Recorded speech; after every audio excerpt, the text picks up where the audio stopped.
Queridos, felicidade demais, grande de estar aqui com vocês nessa noite, poder compartilhar a palavra, uma palavra que Deus colocou no meu coração sobre o tema que a gente tem ouvido nessas últimas semanas aqui na nossa igreja, que é sobre liderança, sobre liderar como Jesus e todas não só os tipos de lideranças diferentes, mas as nuances que a liderança traz para nós. E hoje eu quero trazer um texto bem conhecido de vocês, e é um texto que vocês que me conhecem mais de perto sabem o quanto eu gosto dele, o quanto que ele representa na minha vida.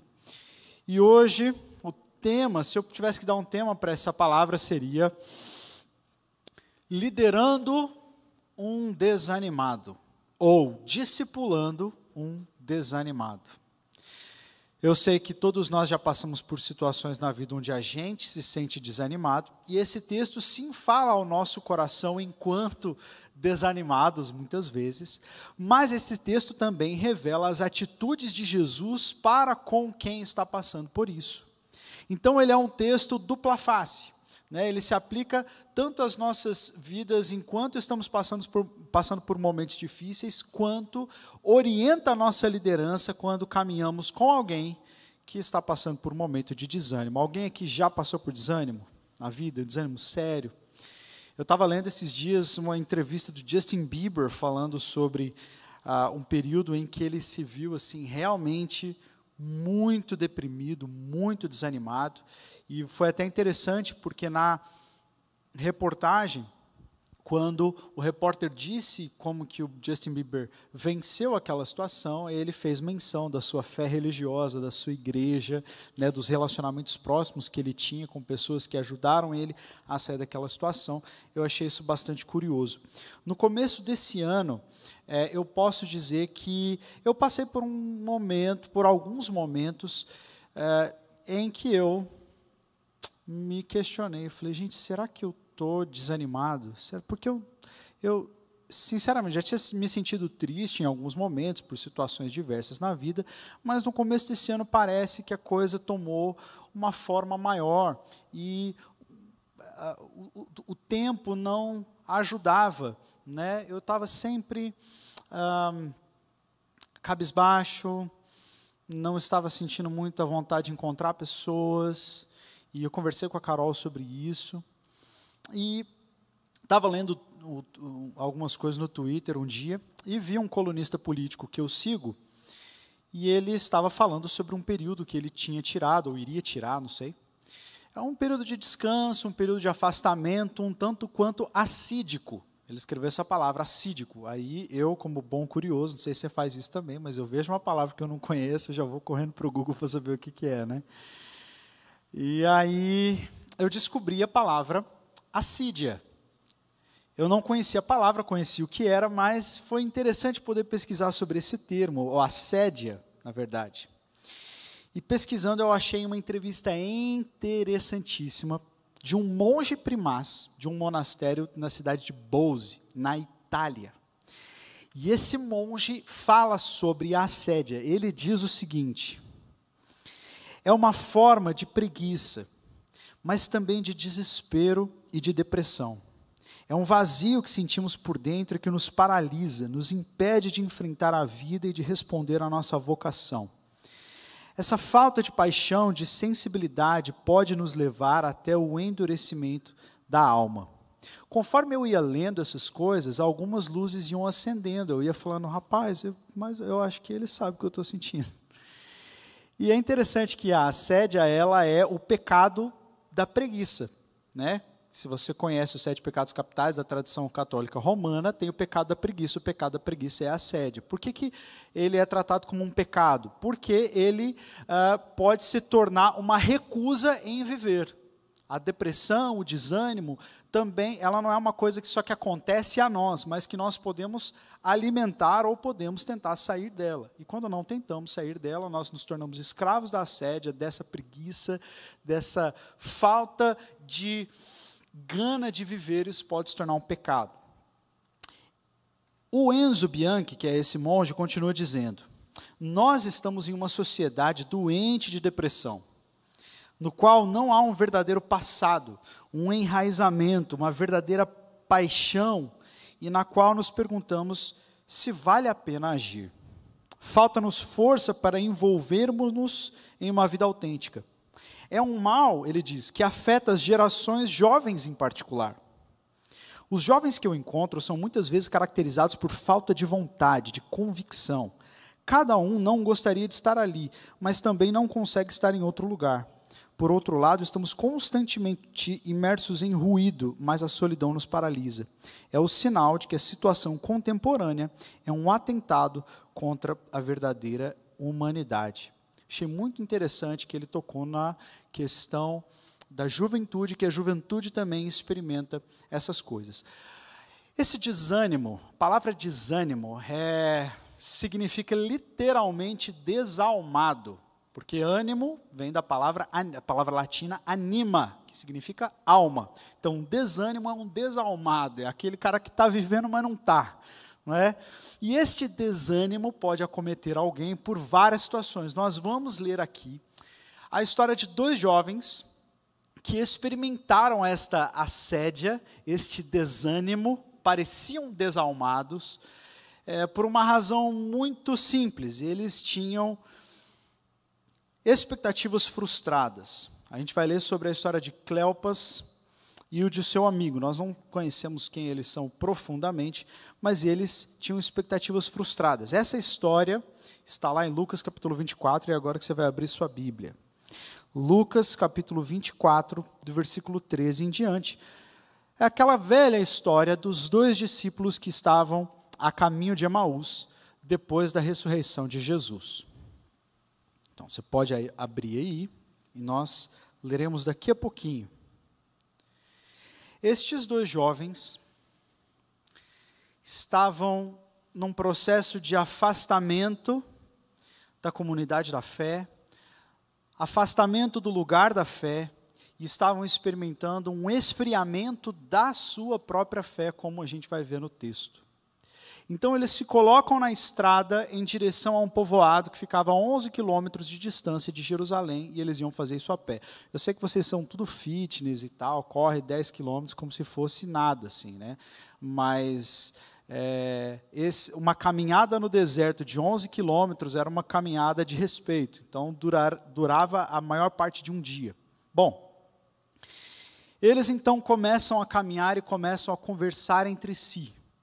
E aí a gente percebe a razão pela qual eles estavam desanimados.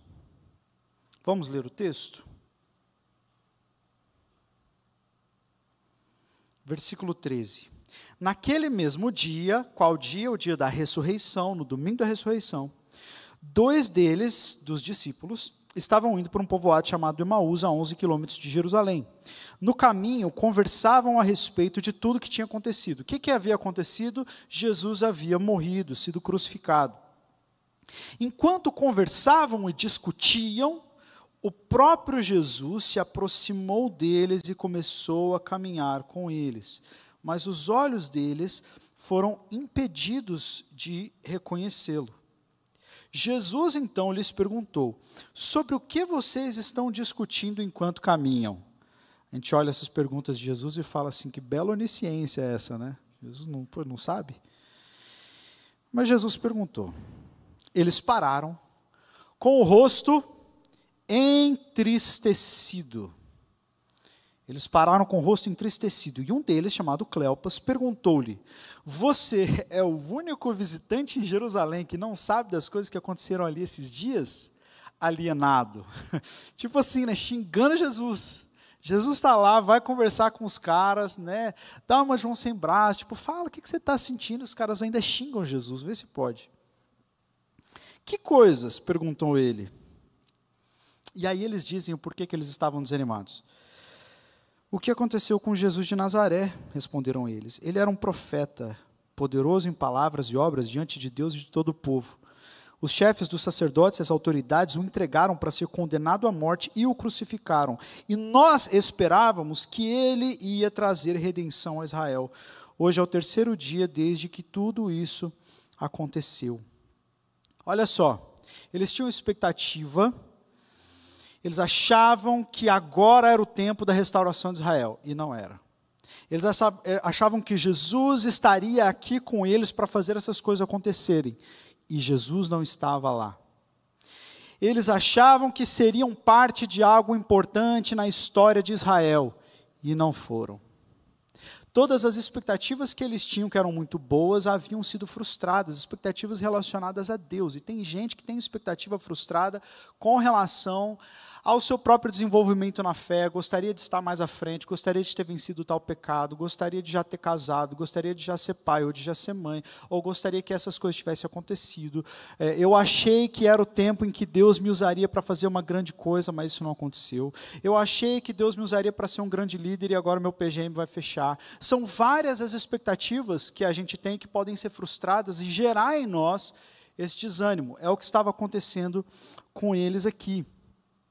Olha só como que eles estão se distanciando de Jerusalém e perdendo a própria fé. Olha o que diz no versículo 22. Algumas das mulheres entre nós nos deram um susto hoje.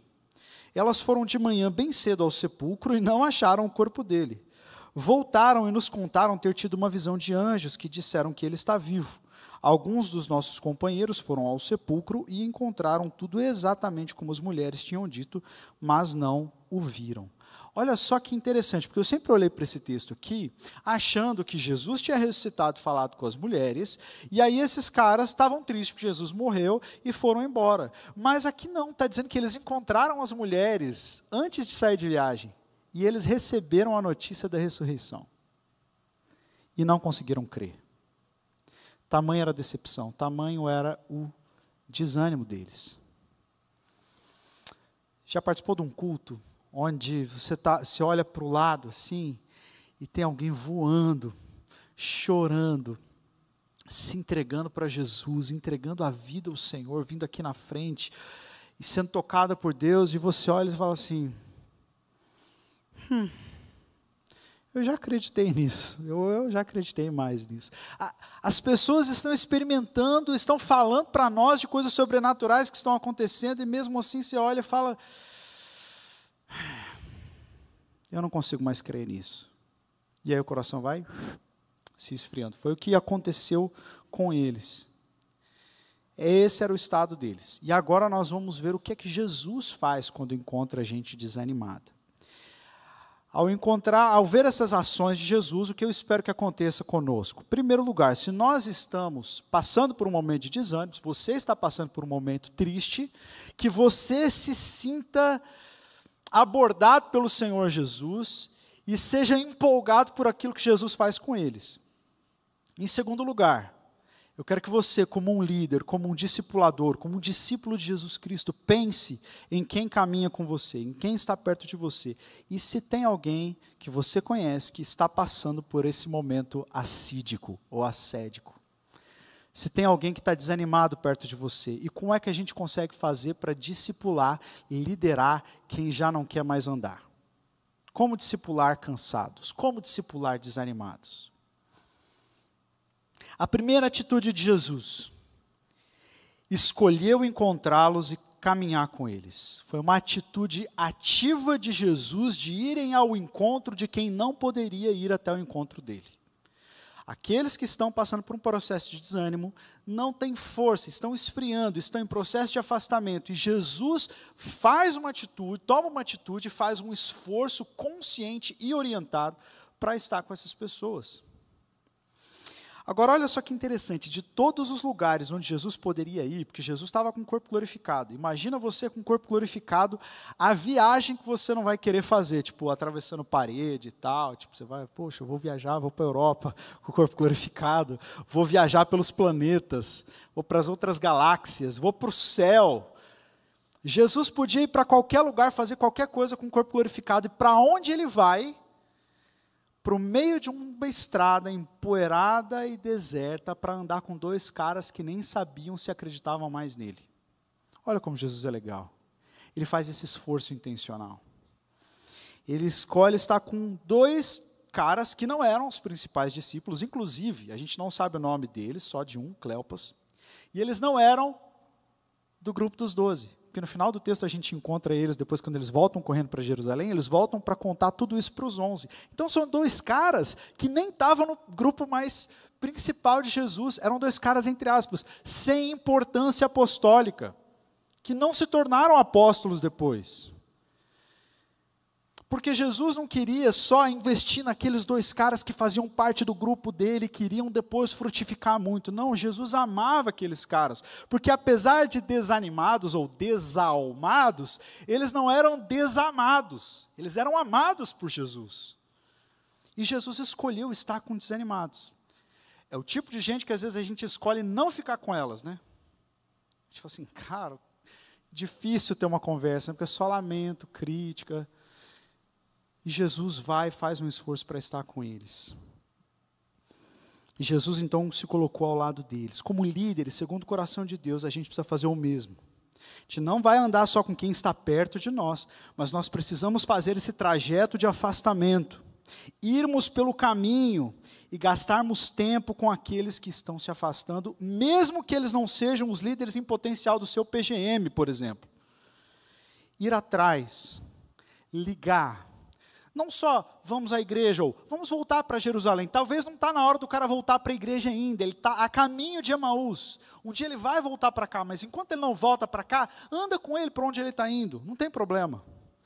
Só não deixa ele sozinho. Amém? Quantos estão comigo? Estão entendendo? É isso que Jesus faz. Jesus não chega na estrada, e isso é muito interessante, né? Porque Jesus se esconde da vista deles. Jesus não se deixa reconhecer em primeiro lugar. Porque havia um processo. Havia um processo que eles precisavam passar. Jesus, então, vai com eles para um caminho que não era o caminho onde Jesus queria que eles estivessem, mas Jesus vai com eles. Então, a gente precisa ir atrás das pessoas, se conectar a elas, ainda que custe mais tempo do que a gente imagina. Porque quando o assunto é amor, gente, quando o assunto é amor, não existe desperdício. Quando o assunto é amor, não existe desperdício. Essa é a frase boa para você colocar no seu story depois. Ainda que desalmadas, elas não são desamadas. Elas são dignas do nosso tempo, da nossa atenção. E da gente gastar o nosso tempo, talvez fora desse lugar aqui, porque ainda não está no tempo dele voltar para cá, mas ele precisa saber que mesmo estando lá fora, a gente está com ele. Eu lembro quando eu cheguei do Nepal, já contei essa história para alguns de vocês, talvez até aqui já no púlpito, mas o Luiz era um cara que eu discipulava antes de ir para o seminário, né? Quando eu era líder de pequeno grupo, na primeira geração. E ele, cara, era um cara sensacional, e ele era meu discípulo, andava com a gente, tudo, e era fantástico, a gente era muito amigo. Quando eu voltei, eu perguntei por ele, e alguém me falou assim, cara, o Pezão, o Luiz, né? O Pezão e a Rebeca, que era a namorada dele na época, eles largaram mão da fé. Falei, não, cara, não é possível. Aí eu fui atrás de atualizar o meu número do Pezão, liguei para ele, falei, cara, eu quero ver você, vamos almoçar junto? Ele, vamos sim. Aí eu sentei com ele e falei, cara, me fala o que está acontecendo. E aí ele começou a despejar, que a gente vai ver aqui, né? Ele começou a despejar, começou a falar tudo o que tinha acontecido, que ele estava desanimado, que ele estava perdendo a fé, que eles tinham planos de se casar, mas aí não se casaram, começaram a viver juntos, estavam vivendo como casados, mas sem se casar, então estavam vivendo em pecado. E, enfim, eu falei, cara, deixa eu caminhar contigo. Ele, não, cara, com certeza. Eu falei, eu quero te discipular. Ele falou, tá bom. Então vamos nos encontrar, você está andando de manhã, fazendo caminhada, alguma coisa? Porque eu estava fazendo caminhada naquela época, bons tempos. Ele falou, não, cara, mas eu posso começar. E a gente começou a caminhar toda quarta-feira, bem cedo. Aí depois a gente tomava café, orava, lia a Bíblia, e aí eu via para cá e ele ia para o trabalho dele. E a gente começou a fazer isso por um tempo, depois de uns 2 meses. De algo que era, ao mesmo tempo, pretensioso, porque eu queria que o coração dele fosse aquecido, mas, ao mesmo tempo, era despretensioso, porque eu não estava lá para dar lição de moral, estava ali para ser amigo dele. Ele começou a falar assim, cara, estou saindo de casa hoje. Eu falei, como assim? Ele falou, eu vou voltar para a casa da minha avó, porque o jeito que eu estou vivendo com a Rebeca, a gente está fora da aliança de Deus, e eu preciso acertar a minha vida. Eu falei, caramba, sério? Você conversou com ela sobre isso? Conversei, ela está de acordo. E a minha família não entendeu, mas eu estou voltando para casa hoje e a gente vai fazer tudo certinho. E foi maravilhosa a trajetória deles. Depois eles deixaram a estrada de Emaús, voltaram para o lugar da fé, voltaram para a comunidade da fé. Depois eles se tornaram líderes de PGM. O nosso PGM se juntou e todo mundo deu vaquinha. Fizemos uma vaquinha, deu vaquinha não, né? Nosso PGM só tinha agro, né? Não, todo mundo fez uma vaquinha e a gente conseguiu fazer o casamento deles acontecer. Eu celebrei o casamento deles, agora em santidade, debaixo de bênção de Deus. E eles estão casados, estão bem felizes até hoje.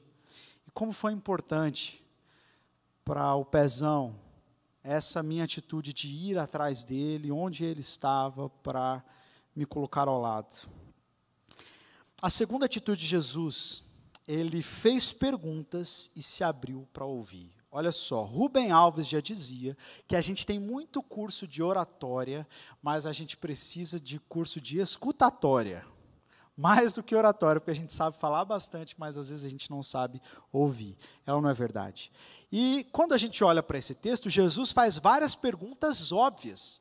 Perguntas para as quais ele já tinha resposta. Mas Jesus não faz a pergunta porque ele não sabia a resposta. Ele faz a pergunta para ajudar aqueles 2 discípulos a colocarem para fora todo aquele veneno que o desânimo estava trazendo aos seus corações. Jesus estava dando start num processo, onde quando você fala sobre a sua dor, o teu coração também vai se organizando, a sua mente se organiza, e você consegue perceber ter novas perspectivas sobre as situações. Então é isso que Jesus faz, ele faz perguntas e se abre para ouvir. Jesus já sabia tudo o que se passava, mas deixou aqueles caras falarem.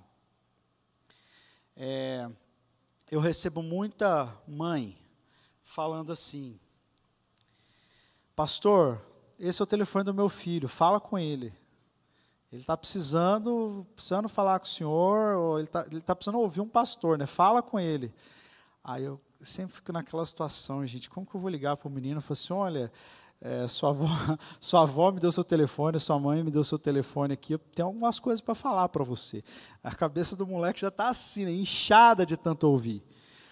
Às vezes a gente precisa perguntar e deixar a pessoa falar. A gente está craque em oferecer respostas para perguntas que nem foram feitas. Não é verdade?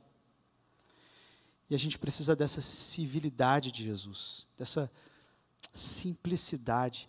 Jesus respeitou, presta atenção, Jesus respeitou tanto aquele momento de desânimo daqueles 2, que nem se revelar, ele se revelou. Ele se escondeu aos olhos deles, para deixar que eles, no tempo deles, chegassem às conclusões que deveriam chegar. E é muito interessante, eles falaram das suas expectativas frustradas, mas Jesus não os repreendeu ali. Jesus não respondeu logo em seguida e não deu sermão. Eles ainda não estavam prontos para ouvir e nem ver Jesus. Eles precisavam acontecer algumas coisas antes, eles precisavam do processo. Às vezes, quando a gente está liderando uma pessoa que está desanimada, a gente quer passar na frente do processo, a gente quer adiantar o processo, e a gente quer fazer com que as coisas aconteçam rápido, e nem sempre é assim. Quando a gente faz isso, a gente está amando mais a nós mesmos e a nossa ideia de transformação do que a vida da pessoa que está passando por aquilo ali. Então, mas aí vai demorar, talvez demore. E aí? Você é um líder que está disposto a ser um líder como Jesus? Caminha com a pessoa. Faça perguntas, deixa que ela fale, deixa que ela critique, deixa que ela coloque para fora as suas dores. E olha só, eles criticaram o próprio Jesus, o insultaram, mas ele não levou para o lado pessoal. Eu já tive muita conversa com gente desanimada que disse assim, sabe que eu estou desanimado? Porque isso, a fé é isso, a igreja erra nisso, e você é ruim por isso. Aí dá vontade de falar assim, vai para uma ousa então. Tchau. Fica aqui, quero caminhar, quem quer caminhar comigo? Vou ficar agora ouvindo isso, poxa, não é verdade? Aí Jesus ouve, seu alienado, você é o único que não sabe o que aconteceu aqui? E Jesus, pois é, gente, eu sou mesmo, olha só. Eu sinceramente, eu tenho umas coisas com a Bíblia que eu, acho que é só eu, mas eu fico imaginando depois o que não está escrito na Bíblia, né? Esses 2 chegando para Jesus, depois que já sabiam que era ele, ressuscitado. Fala assim, ô Jesus, a gente não sabia que era o Senhor, desculpa, assim, escapou. Tá bom, filho, tá bom. Não levei para o lado pessoal, não. Você é um líder que leva essas coisas para o lado pessoal? Você consegue ouvir críticas a você e saber que às vezes o problema não é você, o problema está na pessoa, mas ela está mirando em você, não tem problema, deixa ela passar pelo processo dela, está tudo bem. Eu tenho certeza de quem eu sou, eu sei quem Deus me chamou para ser, eu sei o que Deus me chamou para fazer, eu sei que eu tenho as minhas falhas, eu estou resolvido. Então pode falar. Discipular desanimados, às vezes, cara, a gente tem que ouvir um monte de coisa, porque a pessoa precisa falar. Eu me lembro de uma vez que tinha um casal aqui da igreja, e eles estavam assim, bem desanimados, bem querendo sair da igreja e tal. E faz vários anos até. Aí eu e Carol fomos lá. Sentamos e ouvimos a noite toda, todas as queixas contra todas as pessoas, que a pessoa tinha, tudo que tinha acontecido, que ela tinha sido injustiçada, que não sei o quê e tal. E nós ouvimos. No final, a gente falou assim, olha, quero pedir perdão para vocês por causa disso, a gente quer lavar os pés de vocês, a gente quer pedir uma nova chance para vocês caminharem conosco. E eles ficaram olhando, porque eles, tipo assim, eles não vão falar nada, eles não vão se defender, eles não vão apresentar outros argumentos. Não, a gente falou assim, tá tudo bem, a gente entende o lado de vocês, olha, nos perdoa, naquilo que a gente puder melhorar, a gente quer melhorar, vamos lavar os pés de vocês e tal. E eles ficaram assim, parece que foram pegos de surpresa, né, com a guarda baixa. Eles estavam já com as luvas, né, com tudo pronto para a batalha, e a gente deixou as luvas de lado. Para a gente discipular desanimados, essa tem que ser a nossa atitude muitas vezes. Não levar para o lado pessoal e continuar caminhando com eles até que eles cheguem, ou até que vocês dois cheguem no próximo ponto do processo. O que Jesus fez? Jesus, aqui nesse ponto, ministrou as Escrituras. Ele ministrou as Escrituras. E aí é a chave. Porque não é a opinião, não é o conselho, não é o livro, não é o vídeo, é a palavra que vai reaquecer o coração de qualquer pessoa. Se você está desanimado, é a palavra que aquece o teu coração. Se você está discipulando, pastoreando, liderando um desanimado, você precisa estar com as palavras deste livro pulsando no seu coração, falando delas sempre. Eu não estou falando para você bater na pessoa com a Bíblia, para tudo que a pessoa falar, você dá um versículo nela. Não é isso. É você olhar para aquela pessoa e falar assim, Deus, mais do que respostas para as críticas que a pessoa tem, mais do que uma nova estratégia para como essa pessoa pode continuar aqui, mais do que ser simpático à dor dela, ela precisa da tua palavra. Então me dá uma palavra, Deus, me dá uma palavra. Eu lembro, eu comecei falando agora, né, do começo do ano, que eu estava passando por aquele momento ascédico, meio desalmado, e eu falei, eu preciso da palavra, eu preciso da palavra. Então eu deixei algumas leituras de lado, algumas atividades de lado, e eu falei assim, eu preciso de uma dose cavalar de Bíblia, então não vou ler outros livros que eu até precisava ler na época, não vou fazer outras coisas, eu preciso mergulhar nas Escrituras. E eu vou dizer para você, a minha esposa sabia o dia que eu tinha mergulhado nas Escrituras e o dia que eu não tinha. Porque o dia que eu me encontrava com o Senhor nas Escrituras, a minha alma brotava de novo, meu coração voltava a bater. E a gente precisa colocar o nosso dinheiro onde está a nossa fala, né? A gente precisa se comprometer com aquilo que a gente diz.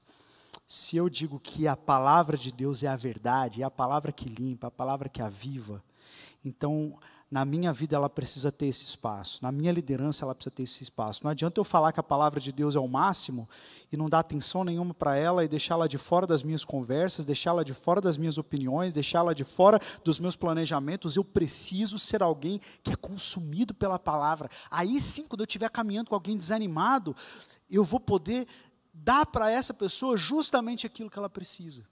Jesus faz isso, Jesus começa a falar com esses 2 discípulos, começa a mostrar para eles que o Messias deveria vir e sofrer tudo o que sofreu e ressuscitar no 3º dia. Jesus começa a se revelar a eles nas Escrituras. Para qualquer desanimado, a cura, o remédio é o mesmo. Essa pessoa precisa encontrar Jesus nas páginas da Bíblia. Você pode fazer isso tomando um café com ela, você pode fazer isso na sua casa, na casa dela, em alguma outra coisa, mas você precisa levar ela até o encontro com Jesus na palavra. Porque não é a sua companhia. Se você achar que é só a sua companhia, daqui a pouco vocês já estão lá em Emaús e você está com ele, entendeu? Você precisa da palavra. Líderes que lideram segundo Jesus. E está lindo lá, lindo, leve, solto. E está lindo lá, lindo, leve, solto, fora da barriga da mãe, saudável. Mas eu lembro de, há uns 2 anos, a gente estava num processo de conversas e de escolhas muito importantes. Eu, Vini, a Tássia, a Carol, sobre liderança, sobre a coordenação na época, a gente estava na Rede Uni, e a gente tinha várias ideias do que fazer. E tinha uma ideia que parecia maravilhosa, perfeita.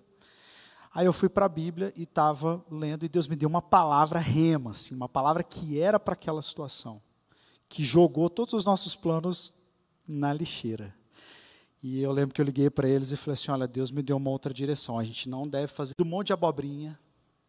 Mesmo depois de Jesus ter agora ministrado e declarado as Escrituras, o que Jesus faz? Deixa que eles façam uma escolha. Jesus deixou que eles escolhessem o rumo da própria vida. Jesus caminhou com eles até onde eles quiseram que ele fosse. Há um momento onde a escolha precisa ser feita pela pessoa. Jesus, o texto diz para nós aqui no versículo 28, assim, ao se aproximarem do povoado para o qual estavam indo, Jesus fez como quem ia mais adiante. Mas eles insistiram muito com ele. Fique conosco, pois a noite já vem e o dia já está quase findando. Então ele entrou para ficar com eles. Então Jesus faz essa caminhada toda, faz o processo todo, entrega a Escritura. Jesus já sabia que o coração deles estava queimando, provavelmente eles já estavam mais responsivos àquilo que Jesus estava falando. E aí eles vão chegando em Emaús, vão entrando e Jesus fala, ó, abraço, hein? Agora vocês já estão prontos para fazer uma escolha, então tchau. Aí eles falam, não, fica com a gente, por favor. Aí Jesus, tudo bem, então você quer que eu fique, eu fico. Por que Jesus faz isso? É importante deixar a pessoa tomar atitude responsável sobre a sua própria vida. Privá-la disso é paternalismo. É deixar a pessoa ainda mais vitimizada, num ciclo infinito de reclamação, de murmuração, que foi quebrado com a palavra. Mas agora ela precisa tomar uma atitude. Deixe que ela saiba que você respeita as suas escolhas, ainda talvez que não concorde com as escolhas que ela vai tomar, mas a partir de um ponto, ela vai precisar corresponder. Nós queremos ser discipuladores, não parasitários, mas empoderadores. Discipulador parasitário é aquele que, tipo assim, não larga a pessoa e quer tomar todas as escolhas por ela e não deixa ela viver a vida. Não estou falando disso. Estou falando de você abraçar a pessoa e caminhar com ela, deixar ela colocar para fora, tratar ela com as Escrituras, até o ponto em que ela vai poder escolher aquilo que é melhor para ela, e ela vai ter que fazer as escolhas que ela precisa. Esse discipulador, esse líder, é um líder segundo Jesus. Jesus falou, tchau, já falei o que tinha que falar, agora vocês estão bem, agora vocês façam a escolha. Aí eles falaram, não, fica com a gente. Aí tudo bem, continua caminhando comigo, eu continuo.